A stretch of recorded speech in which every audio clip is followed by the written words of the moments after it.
Start. Good morning, afternoon, evening, ladies and gentlemen. I'm George Moss, the host of the program here at allpointstv.com. The program is called What's Going On. We come on Mondays from 2 o'clock to 3. And we have some new cameras in the studio. So if I'm looking more handsome than usual, the reason for that is because we have some new cameras in here. And we are just continuing to grow and try to bring you the best possible quality program that we can in all the programs here at allpointstv.com.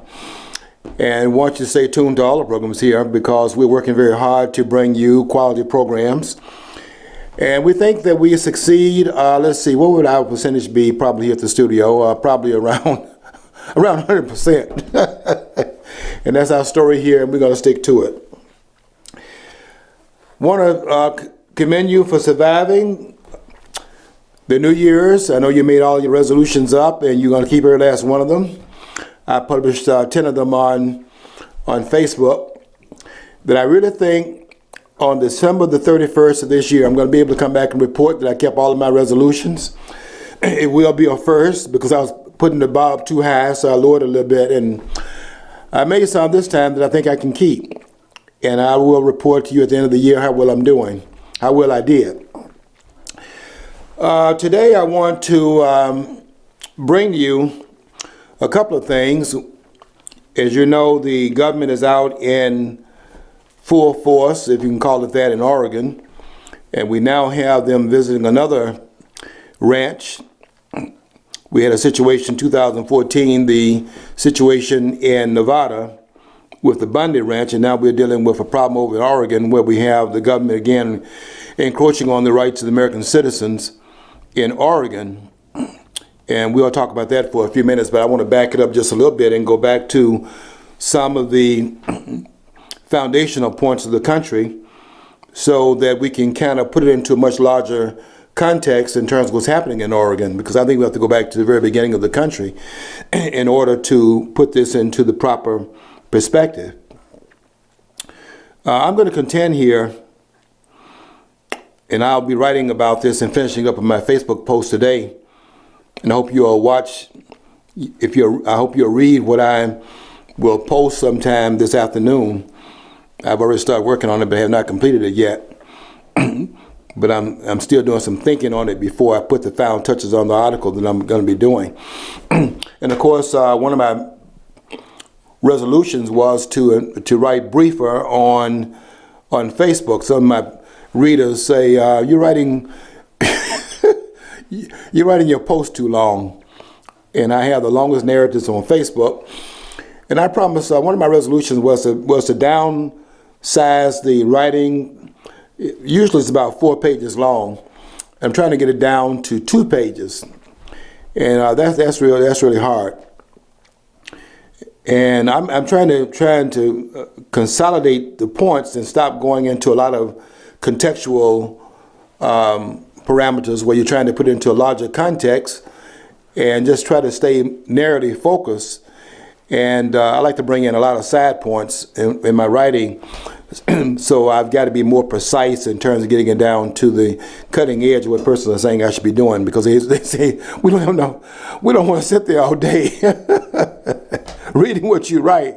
Plus, a lot of other folks are posting on Facebook. One of the persons last week was asking me, well, who do you read on Facebook? And I read everybody on Facebook on that one wall where they put all the posts. And, where if you are contributing into a certain feed, and I'm not sure I understand how Facebook does it, but they put your feed into a certain base where a lot of people that comment on your wall, a lot of people who are in your friendship group, they put on a general wall their posts. Well, and asked me, which posts do you read? And I was saying that I read all the posts. I mean, I don't, maybe not all of them because they keep on posting, but I go through them at least. I go from top to bottom at least one time during the day. And those who post within that time frame, when I'm online to go and read them, then I read all those posts and I go and do some other things. And if they do anything after that, then I don't necessarily read those additional posts. But I try to read all of them that are posted at the time that I go on the line to see what everybody's saying. And I found out, that I can pretty much find out what's going on around the nation, around the world by just reading Facebook, because everybody's posting based upon their interests and the communitarian interests that are out there, and all of the posts pretty much informs you about what's going on. And so that cuts down a lot of TV watching, because when I'm watching television, unless I'm watching some playoff games and things like that, I don't watch TV unless it's I don't watch, like during the football season, I don't watch football games every weekend. I watch the games when it counts. I want to find out who the champions are. I don't have enough time to be sitting there 6 hours every Sunday. But I don't have to watch a lot of news programs either, because I can find out what's going on, quite frankly, by reading Facebook, because their postings are pretty much on the events going on around the nation, around the world.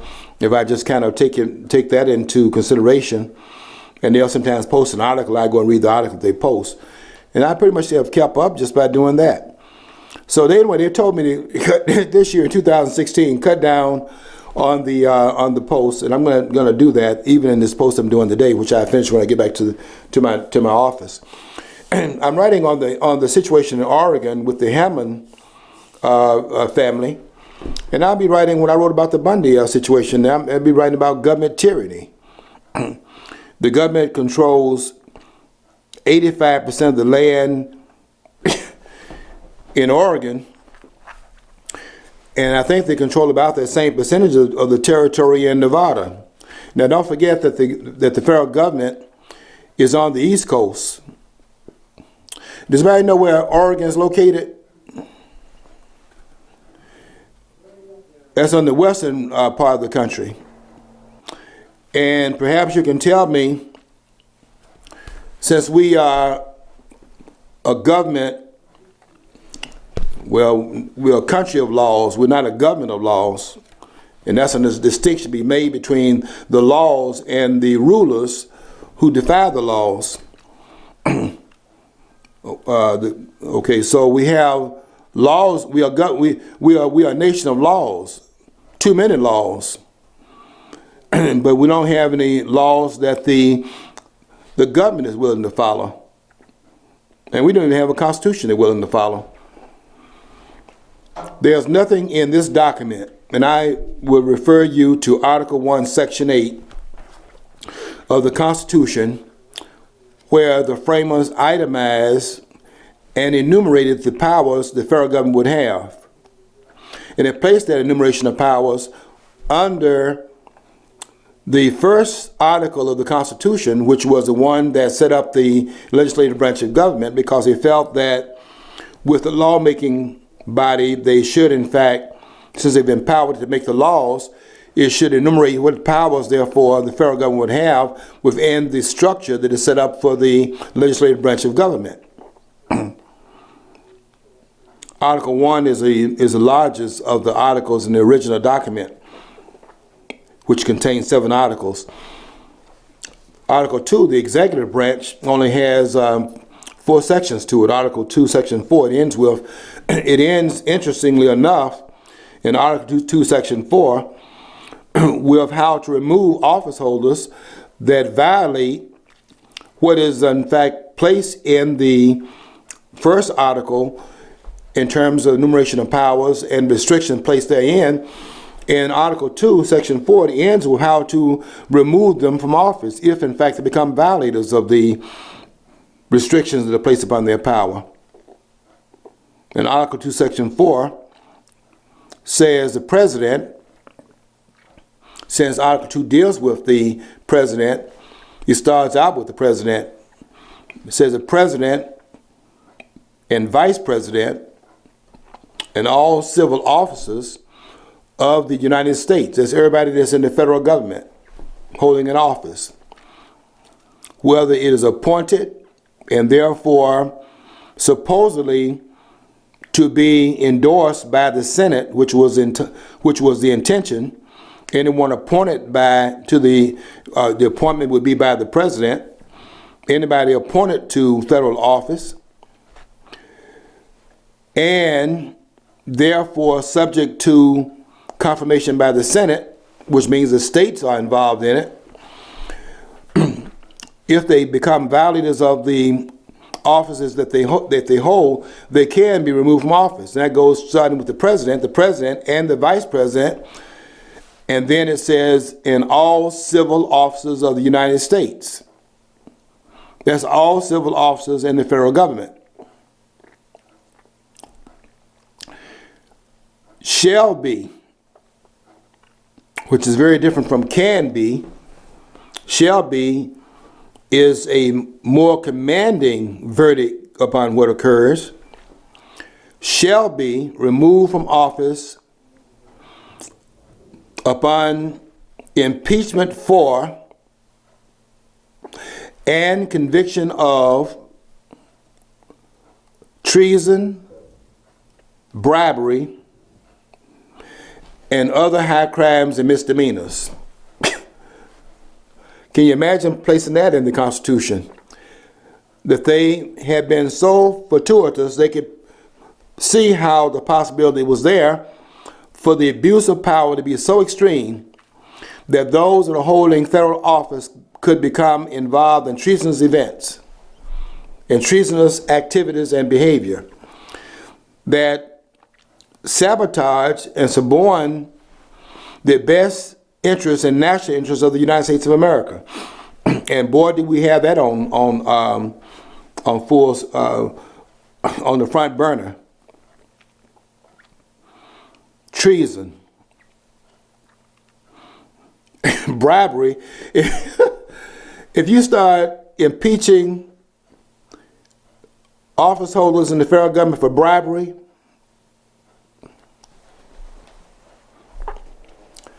can we say this about you getting mad? There would not be an office holder in Washington. And really, I brought this book to the studio because this book is written by Judge Napolitano, who they kicked off Fox once he started talking about the Constitution. He had to go.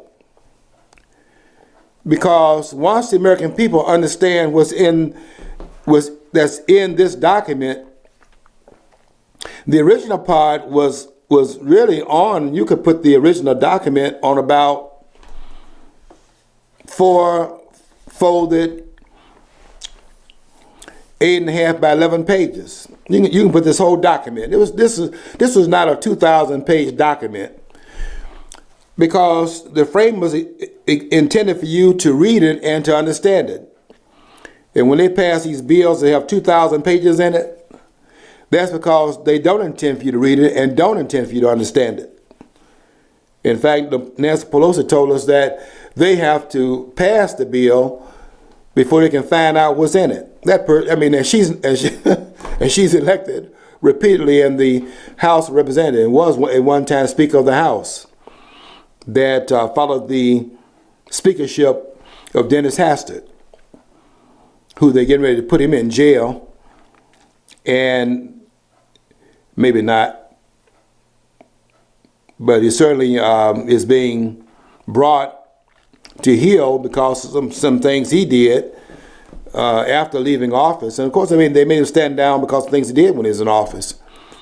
But I'll tell you, if they just go with the one about bribery, there would not be an office holder in Washington, D.C. Not one. It reminds me of a joke about honesty and stuff. My mom used to tell us, like, this candidate and his wife were out on on the trail for his election campaign, and there was election day, and she was sleeping in the bed, and he was getting the election results, so he got exuberant because he found out he won, so he shook her awake, said, I won. She goes, honestly? He goes, let's not go into that. So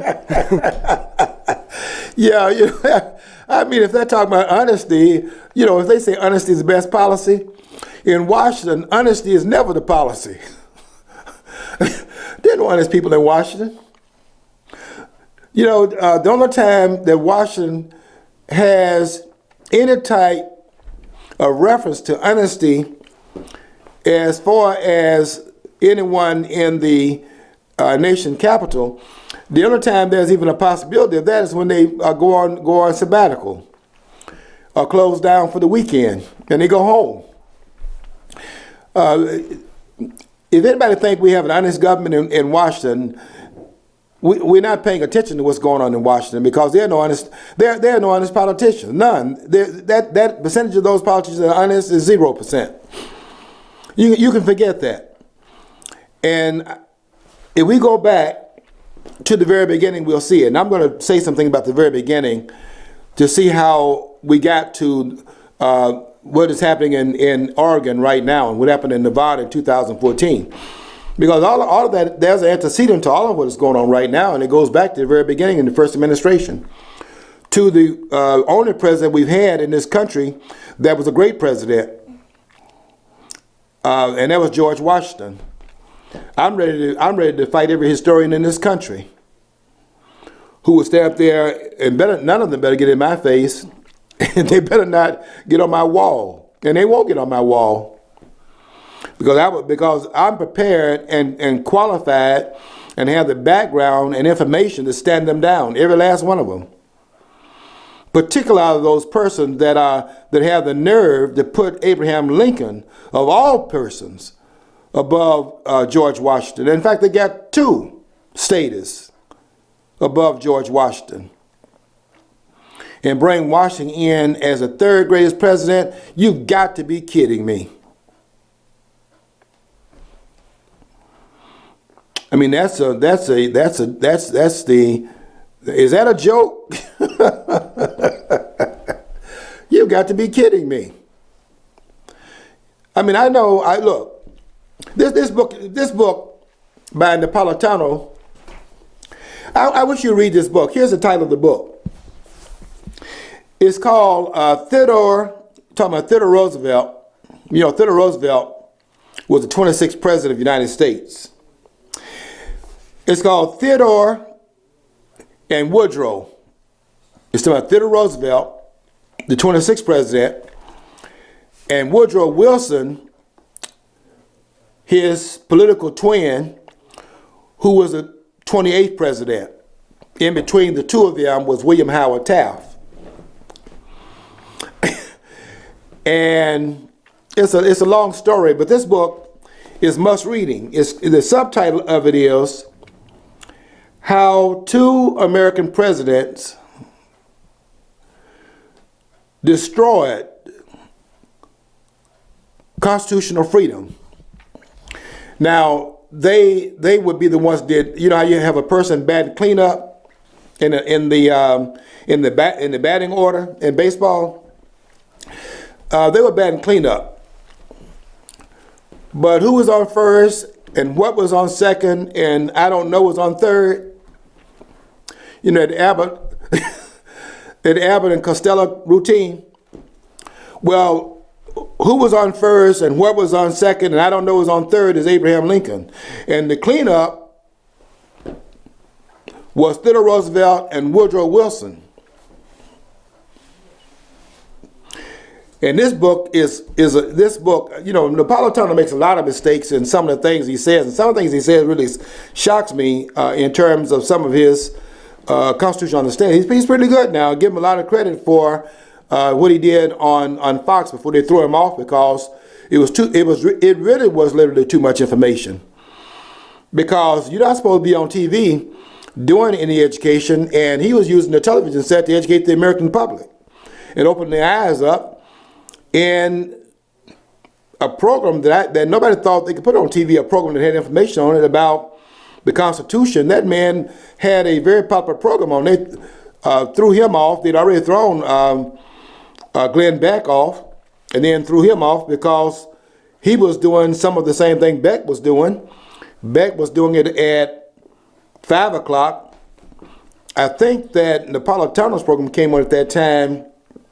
I think his program came on at 9 o'clock, and they threw him off the air because he was getting a lot of person going after him because this man was informing the public. You can't have an informed public out there. The people who understood what was going on in this country, they'd be in Oregon right now. to stand this government down. It wouldn't just be the 150 person that's shown up from the militia.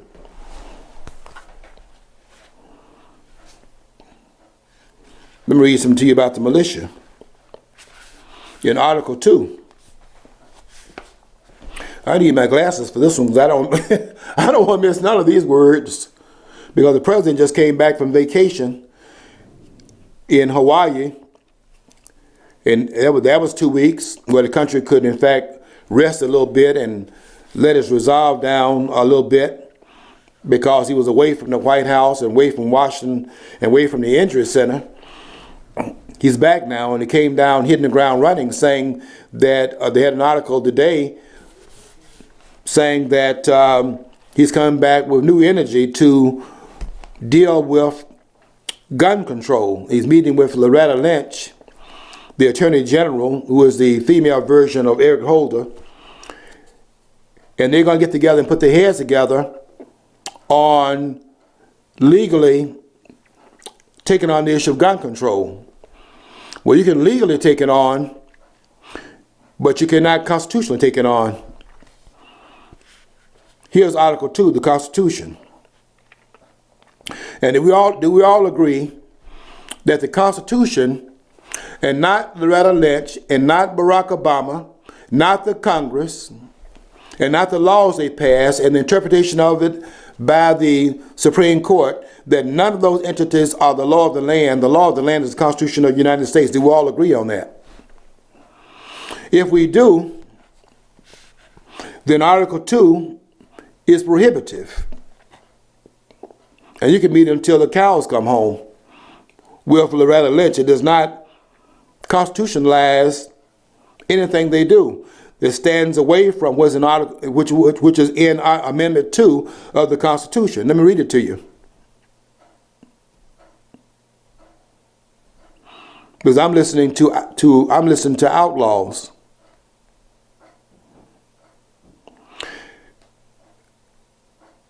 A well-regulated militia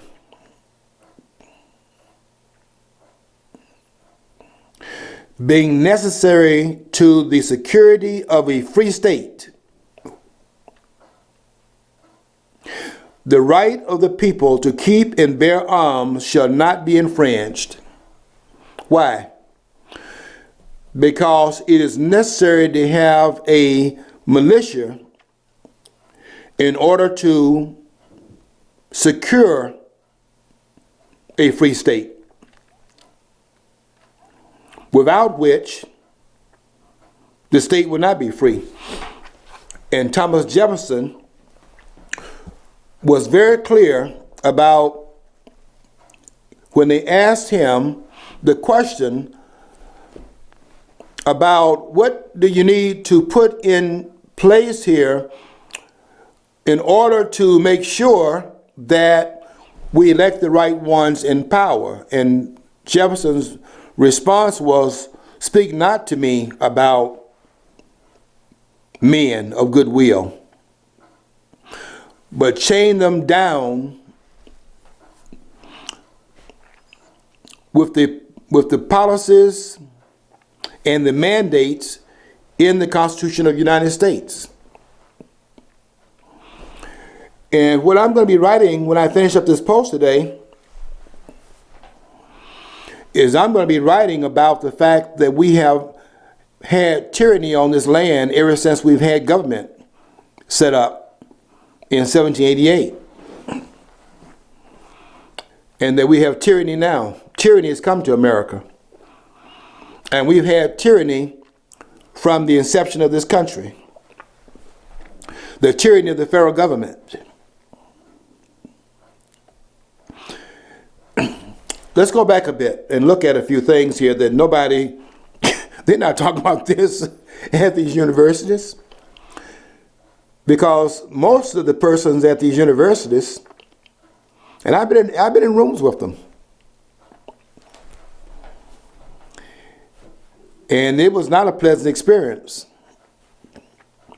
And I constantly was in these seminars objecting to what I was listening to. And I noticed when I was in these in some meetings, and there was a call upon to write something and things of that sort. In several of those meetings, I was the one called upon to write it. I wrote some things to the chancellor and some things to other departments in behalf of the department I was in. I'm not in those departments now because I refuse to surrender my dignity. I refuse to be a part of what is going on right now at these universities. I refuse to be a part of it. So, but anyway, listening to them and having had some discussions in seminars with them, it was very revealing. And I came away understanding that if they believe half the things that I heard them talking about, then they're either misinformed and delusional, delusion being boring up a certain kind of clinical insanity, or the ignorance is that which is shielded by the degrees that they hold.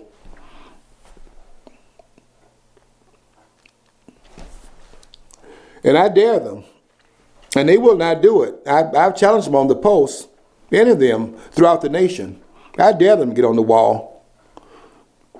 Because I'll be going back into the distant past and talking and writing about where the tyranny was even in the Washington administration.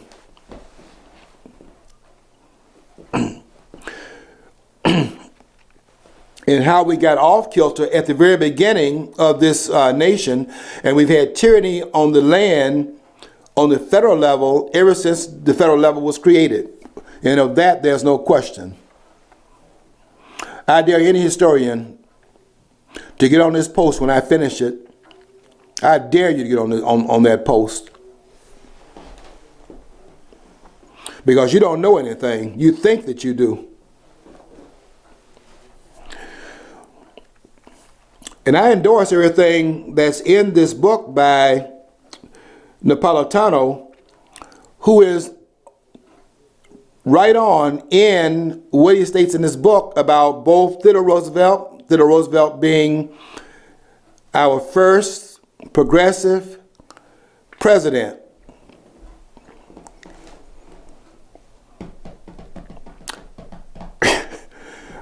I use the word progressive. You know, they use the word liberal. I mean, they go back and forth, right? Liberal, progressive, progressive and liberal. When you catch on what liberal is, they go to progressive. When you catch on what the progressive is, you go to liberal. And when you catch both of them and you say, okay, wait, hold it for a minute. Let's not go from progressive to liberal. Let's talk about what else there is there that you're not talking about. Then we're talking about Bernie Sanders. Because that's what they're talking about. They're not talking about what Ayn Rand was saying that's implicit in the Constitution, which he says that what's implicit in the Constitution is capitalism, right? Is implied. And she said they should have made it explicit. They did not make it explicit. But they didn't understand. They didn't know, and they could not be fortuitous enough to know how they was suborn and sabotage and undermine and really cast aside and tear up, really was what they've done, the Constitution of the United States. That's been out, look, that's out of here. There's no constitutional grounding point in this country anymore. And began to sabotage it at the very beginning of the nation's history. Let me try to prove some things here. In 1788, when the Constitution was ratified, the revolutionaries who were still alive at that point and began to die off in the 1800s, in fact, both Jefferson and John Adams died on the same day, July the 4th, 1826. So a lot of the founders were, beginning to fall by the wayside, but they were there at the time when the Constitution was ratified, and they were looking askance at whether or not they're going to follow through after getting in government and getting in power. Would they follow through on their promise to further ensure against federal tyranny by putting in the Constitution a Bill of Rights, which they had placed it before the states and had 20 different parameters. So they wanted to put around and shield the federal government from the people within 20 parameters of powers that the people would have, rights they would have, that could not be suborned and taken away by the federal government. And they put those in there and put it before the states for the states to agree to these parameters. Don't forget it was placed before the states, although it was proposed within the Congress. And the leader that was doing that was the one that had run for the Senate, but because he was in fact opposed by Paul Revere, did not get the seat in the Senate from Virginia, but was in fact able to get a seat in the House of Representatives. You know, the Senate is a statewide office, but the representatives are more district-based. And James Madison, the father of the Constitution, was able to get a seat in the House of Representatives, and from that perch was able to work with Thomas Jefferson, who had become the cabinet officer in the administration of George Washington, becoming the first Secretary of State between 1790 and 1793.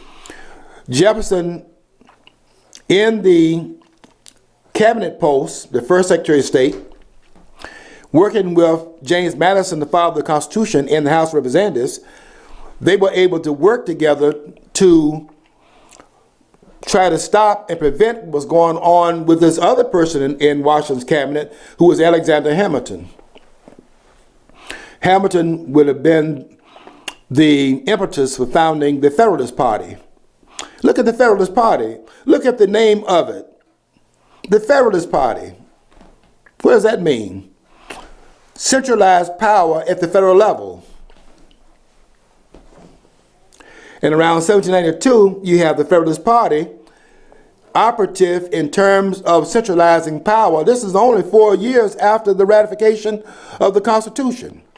And I give Thomas Jefferson credit in Secretary of State, and I give James Madison, the father of the Constitution, and Washington, father of the country, certainly, because if he gets power wrong, then it's all over at that point. But Washington, they had to talk Washington running for a second term, because Washington was not one of those persons that was imbued with wanting more and more and more and more and more power. Have you noticed these politicians? They start out at a certain level. Look at them right now. The 14 still out there.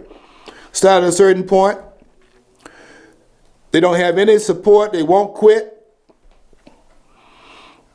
They've gone to serving in maybe the local, meaning the legislative body in their respective state, and they become governor. Then they want to run for the president, and even though they didn't have look at how much support some of them got, and they still won't quit. Those are your politicians. And at the foundation of the nation, the alliance of Thomas Jefferson and James Madison, who don't forget, Thomas Jefferson wrote the Declaration of Independence, along with 4 others on the committee, but basically these are his words. And they would come together again to write anonymously the Kentucky resolution and things of that sort, and came together basically to stop what was going on with, when they set the Federalist Party, they came together to try to stop what was going on with Alexander Hamilton. That alliance with James Madison and Thomas Jefferson. In fact, James Madison is the one that pushed through the what became the Bill of Rights. They had 20 amendments in it. 12 of them went to the states. And of that 12, 10 were ratified by the states, and they became the Bill of Rights.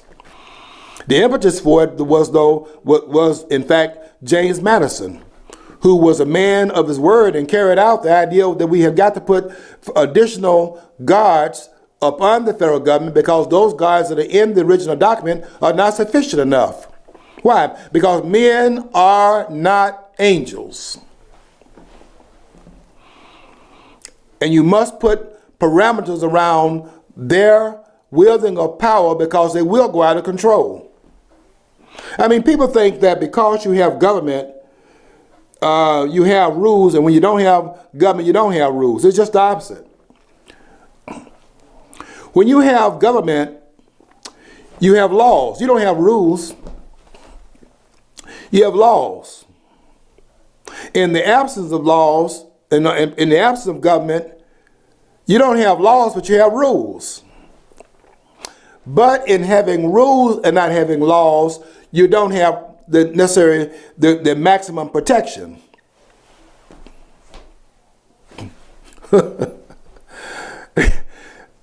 That's what all of them are missing, by the way. Everybody. Yeah, look, I just have to tell you, I don't have any respect for these people,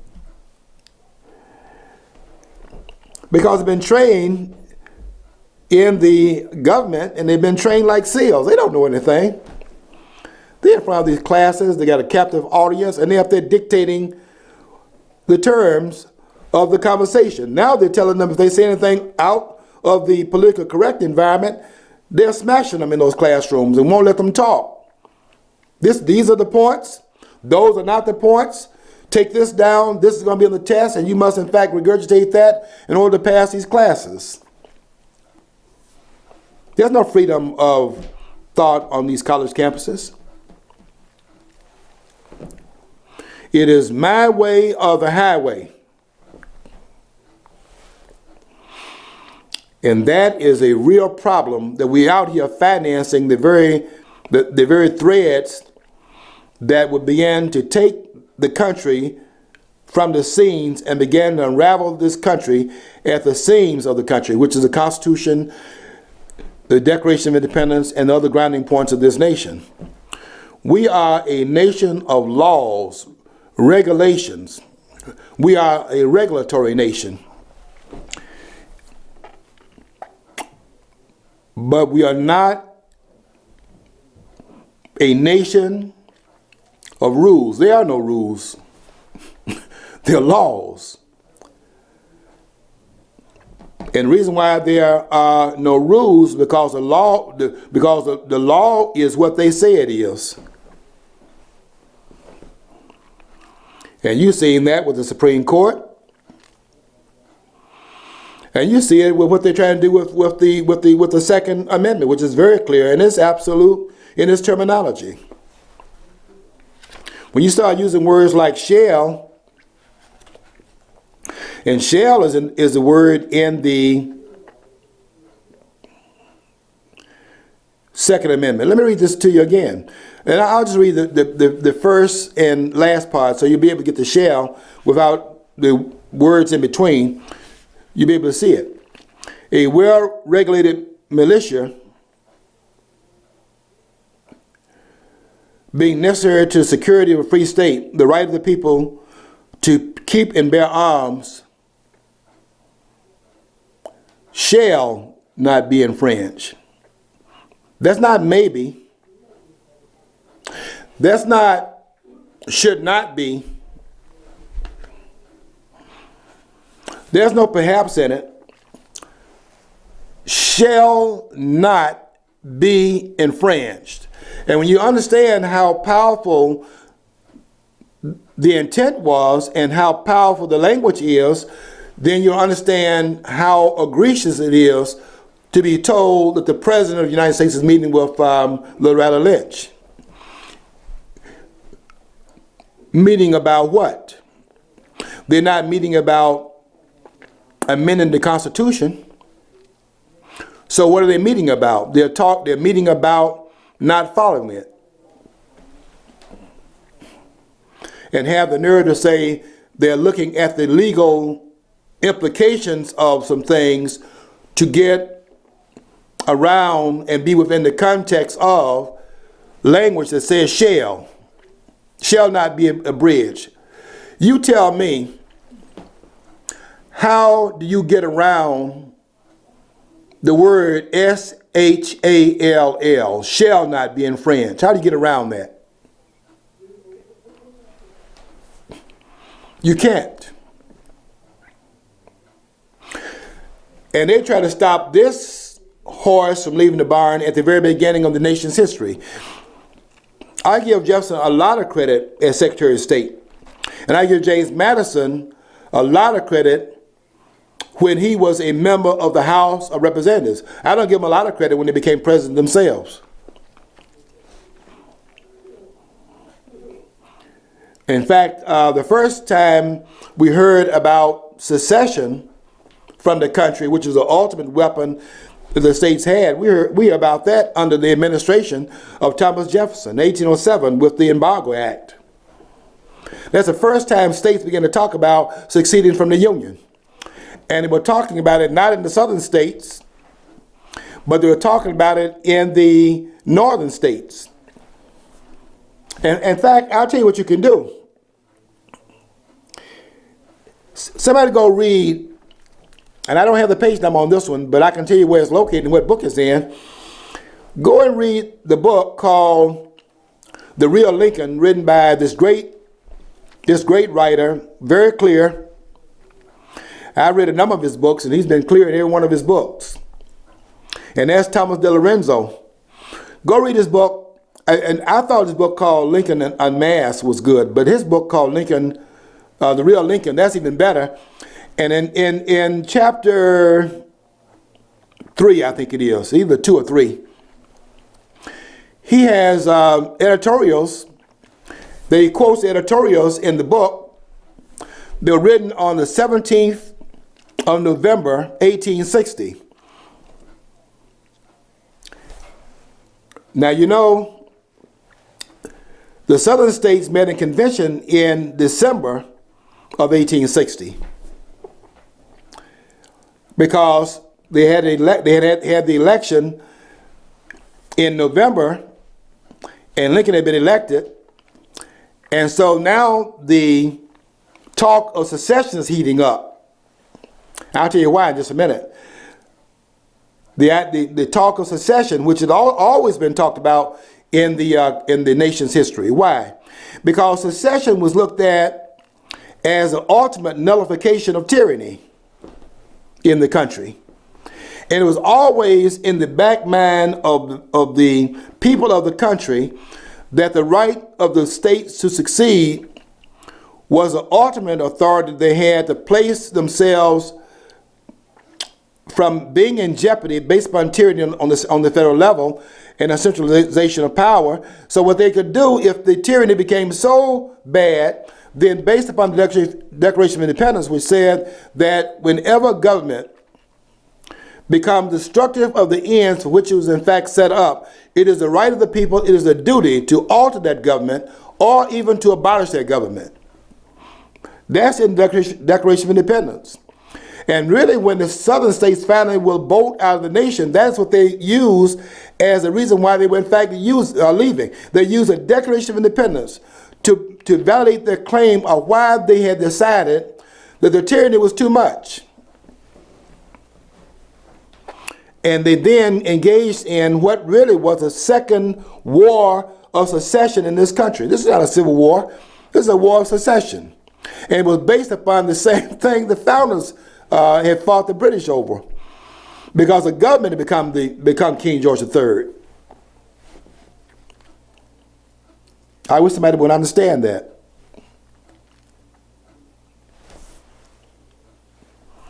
I wish some of these historians would understand it. And they don't. If they did, they would not have Lincoln up there as the greatest president this country has produced. That's absolute nonsense. That's absolutely absurd.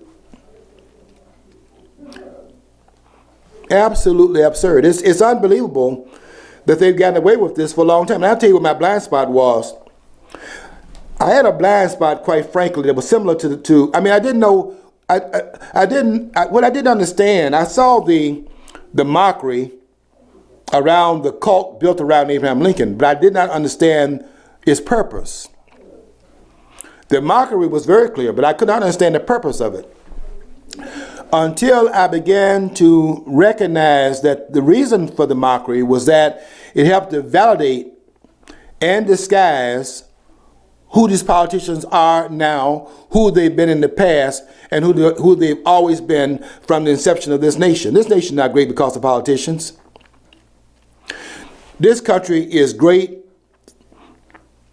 or was great, in spite of the politicians, and as long as it held the politicians in abeyance and kept them on the sideline, this country, through its own ingenuity, creative spirit of its people, was able to, in spite of the politicians, go and manifest greatness in the public domain under the idea of laissez-faire, which means government, get out of the way and leave us alone, and let the people do their work, which that's what they're not allowing to do out there in Oregon. And I'll be writing about this article when I get back to my house and to my office, where I'll be writing about the Hammond family and government tyranny, the latest expression of it.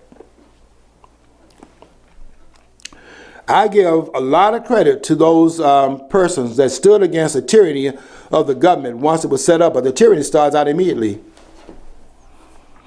And you see it with Alexander Hamilton. There's a great book on Hamilton written by one of the great biographers that I don't think I read anybody who does a better job with biographies than Ron Chernow.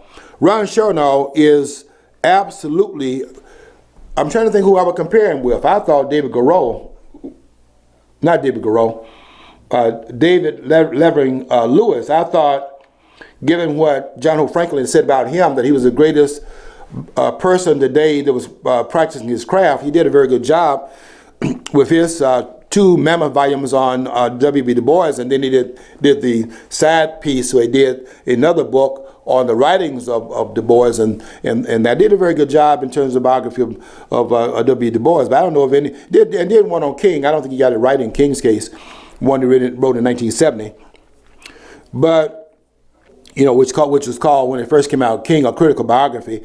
And then they made King birthday a national holiday in 1983, and then they began to celebrate in 1986. So in the updated version of the book, he took the word critical out, just have it King, a biography, because you can't be critical now because they made him an icon. I thought his biographies were very good, and they are pretty good. But there's nobody that I could put on the same level as Ron Chernow. Chernow did a biography on J.P. Morgan, did a biography on George Washington, did a biography on Alexander Hamilton, and every one of his books is like 700 to 800 pages, so these are not small books here, and he's very thorough.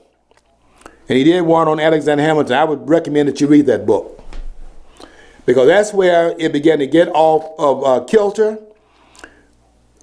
with Alexander Hamilton, who was in the Washington administration, and probably was the only person that could have done the job that he did here as the Secretary of the Treasury, because let's face it, he had written 51 of the Federalist Papers. 51 of those were written by, 51 of the 85 was written by Alexander Hamilton.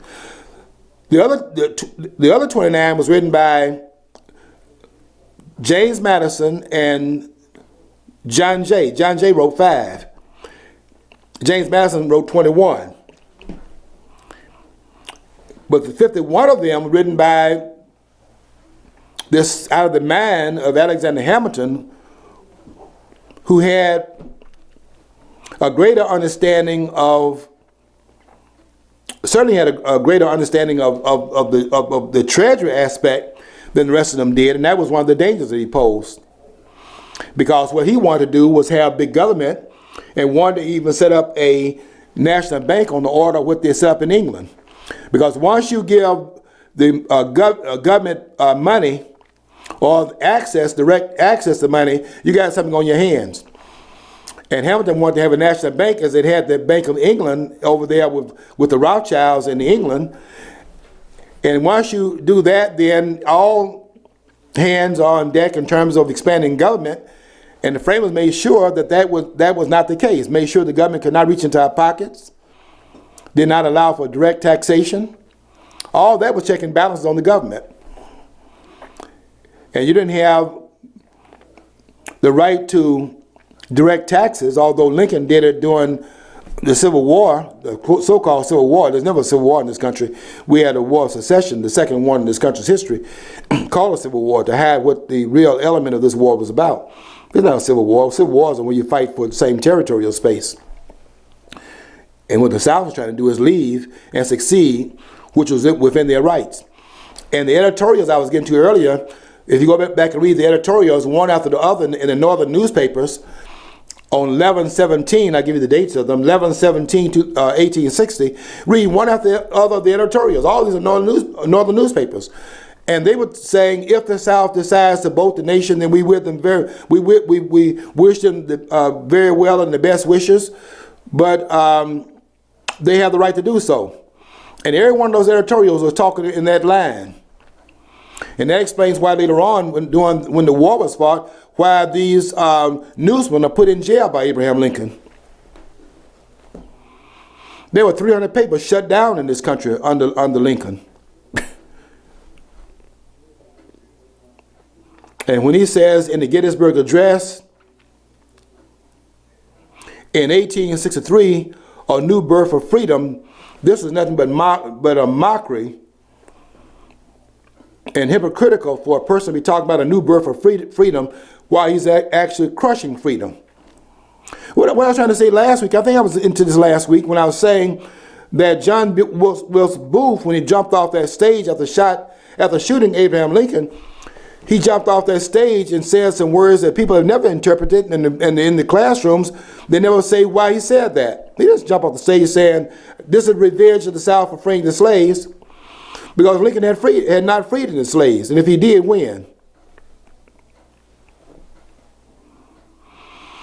The Emancipation Proclamation was issued January the 1st, 1863. Go read what Seward said. Seward, who was Lincoln's Secretary of State, said the Emancipation Proclamation shows that we side with slavery by freeing the slaves only where we had no control, while doing nothing in the places where the government was in control. In fact, when the so-called Civil War started, which is the War of Secession started, April the 12th, with the firing of Fort Sumter in 1861, there were more slave states inside the Union than there were outside the Union. There were 7 slave states outside the Union. There were 8 slave states in the Union.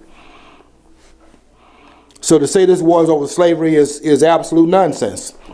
That's an afterthought. This is a taxation war. And when you give the taxation was only allowed at that time through the tariff. Not even on the export of goods, only the incoming goods.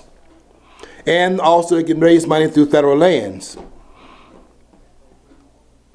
which they got 85% of the land right now in Oregon. I think it was like 80% of the land in Nevada, and that's what they have in the West. The federal government, the federal government is on the East Coast. The federal government has all this land, 80% of the land, in the purview and charge of the federal government. All that's unconstitutional. None of it is legal. And I stand, I'll be saying this today in my post, I stand with the Hammond family, as I did with the Bundy family, because I stand against government tyranny. And it starts out with Alexander Hamilton. Hamilton is the one that set up the Federalist Party.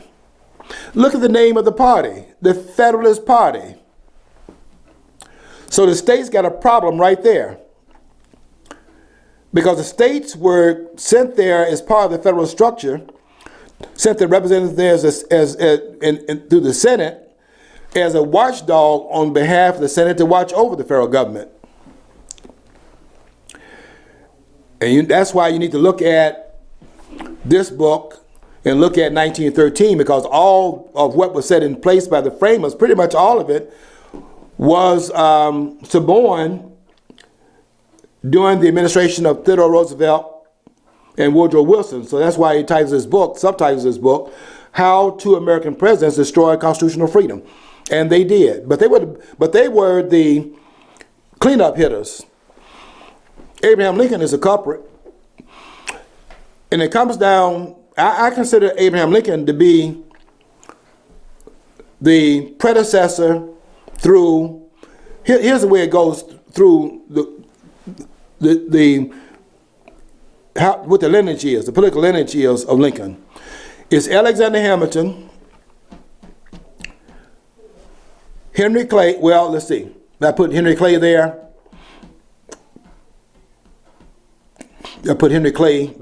Yeah. I probably put Andrew Jackson first before Henry Clay.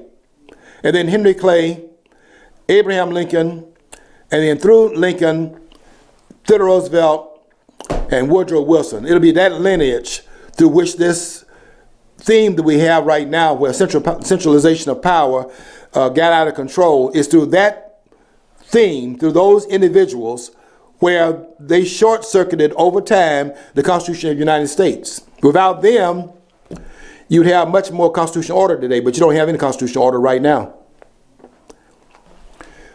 What Thomas Jefferson and James Madison did to head off what Hamilton had put in place through the Federalist Party, they set up the Democratic Republican Party around 1792.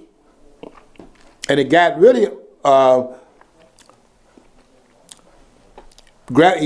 got full head of steam in 1798, because what they were doing at that point was trying to stop John Adams, who had signed into law the Alien and Sedition Act. And that really got the dandruff up of Thomas Jefferson and James Madison. They were trying to head this thing off at that point. Because now you have the Federalist Party, and then they have, as a it's like a chess game, and they're playing chess here, and they move the chess around, they set up the Democratic Republican Party. People do not know the Democratic Republican Party, when they start saying that the both parties seem to be the same. Well, they have the same root. The Democratic Party, which was the party set up by Thomas Jefferson and James Madison, was set up to stop the Federalist Party. And in the 1830s, you begin to see the split, where the Democratic Party, that would be Andrew Jackson. Andrew Jackson was elected in 1828, and John Quincy Adams was set down at that point because he had been elected in 1824 and served one term as the 6th president of the United States. Jackson came in as 7th president, and he was elected in 1828 and elected again, which was a good thing that he did in terms of stopping Thomas Biddle, who was trying to get a centralized bank, and I give Jackson credit for stopping that. But that's the Democratic Party, and then the Republican Party, it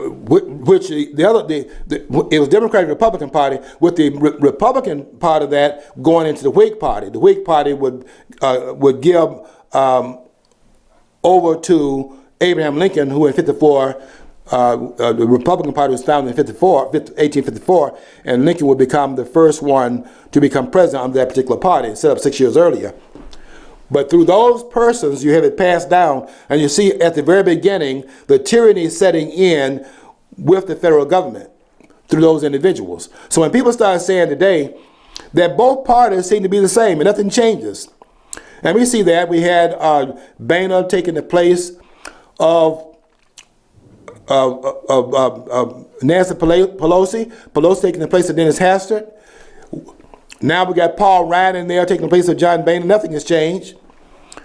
But we have to go back to the root of that. And the root of that is that at one time both parties on the same umbrella. The Democratic Republican Party was one party, and they have the same root. And I consider them to be the flip side of the same party right now. There's nothing different between the two parties. They have two different strains of the same ideology. And so when I get back to the house, I will be writing about standing with the Hammonds as I stood with the Bundys, because both of these groups are standing up based upon the Constitution of the United States. These are the patriots that we're looking at, the ones in the very image of the framers. And the American people have to wake up to understand what's going on out there, to understand what needs to go on in this year. This is going to be a revolutionary year this year. And we have a chance to do some things really great for this nation in this year. We'll see how well we come out on the 31st. As I go back through my resolutions, I'll also be telling you on the 31st how well we did in terms of doing our work, because we got some work to do in November. Okay, want you to stay tuned to all the programs here at allpointstv.com. And don't forget to follow your dream, because if you don't follow your dream, you'll never know what's on the other side of the rainbow.